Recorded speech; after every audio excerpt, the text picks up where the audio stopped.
Atos 21.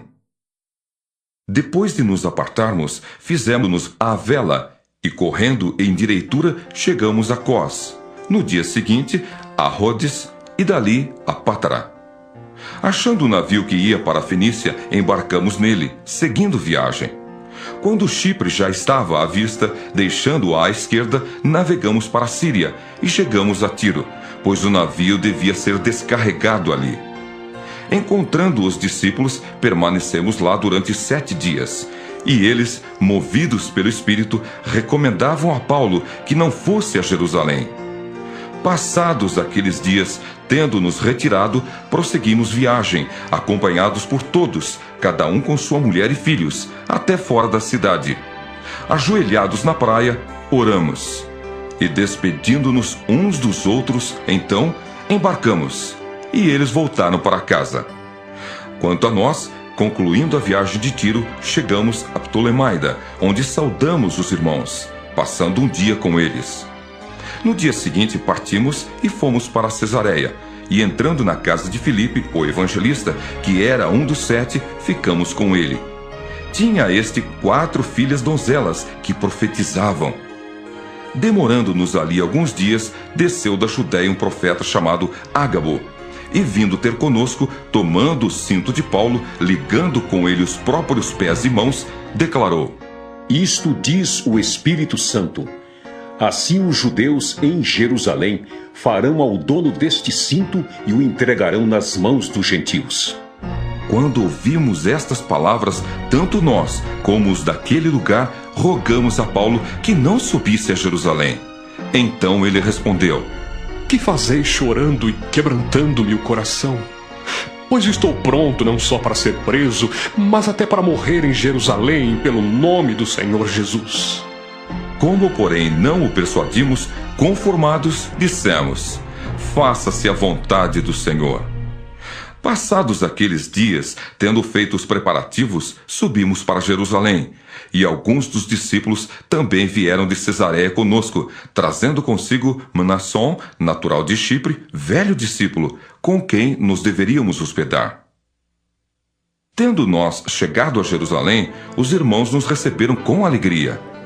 No dia seguinte, Paulo foi conosco encontrar-se com Tiago, e todos os presbíteros se reuniram.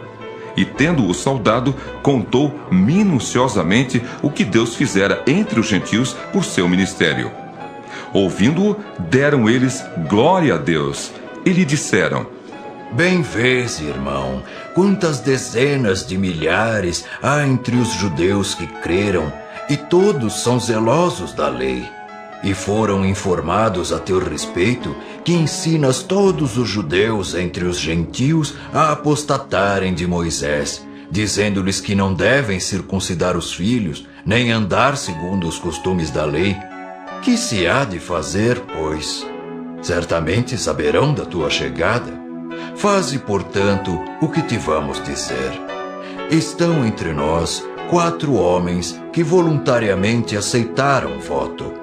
Toma-os, purifica-te com eles e faze a despesa necessária para que raspem a cabeça. E saberão todos que não é verdade o que se diz a teu respeito, e que, pelo contrário, andas também tu mesmo guardando a lei. Quanto aos gentios que creram, já lhes transmitimos decisões para que se abstenham das coisas sacrificadas a ídolos, do sangue, da carne de animais sufocados e das relações sexuais ilícitas. Então Paulo, tomando aqueles homens no dia seguinte, tendo se purificado com eles, entrou no templo, acertando o cumprimento dos dias da purificação, até que se fizesse a oferta em favor de cada um deles. Quando já estavam por findar os 7 dias, os judeus, vindos da Ásia, tendo visto Paulo no templo, alvoroçaram todo o povo e o agarraram, gritando: Israelitas, socorro! Este é o homem que por toda parte ensina todos a serem contra o povo, contra a lei e contra este lugar. Ainda mais, introduziu até gregos no templo e profanou este recinto sagrado. Pois antes tinham visto Trófimo, o Efésio, em sua companhia na cidade, e julgavam que Paulo o introduzira no templo. Agitou-se toda a cidade, havendo concorrência do povo, e agarrando a Paulo, arrastaram-no para fora do templo, e imediatamente foram fechadas as portas. Procurando eles matá-lo, chegou ao conhecimento do comandante da força que toda a Jerusalém estava amotinada. Então este, levando logo soldados e centuriões, correu para o meio do povo. Ao verem chegar o comandante e os soldados, cessaram de espancar Paulo. Aproximando-se o comandante, apoderou-se de Paulo e ordenou que fosse acorrentado com 2 cadeias, perguntando quem era e o que havia feito. Na multidão, uns gritavam de um modo, outros de outro. Não podendo ele, porém, saber a verdade por causa do tumulto, ordenou que Paulo fosse recolhido à fortaleza. Ao chegar às escadas, foi preciso que os soldados o carregassem, por causa da violência da multidão, pois a massa de povo o seguia, gritando: "Mata-o!" E quando Paulo ia sendo recolhido à fortaleza, disse ao comandante: "É-me permitido dizer-te alguma coisa?" Respondeu ele: Sabes o grego?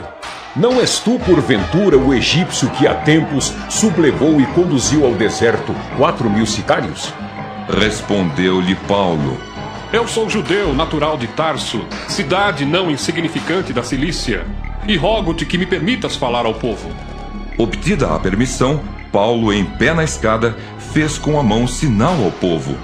Fez-se grande silêncio, e ele falou em língua hebraica, dizendo: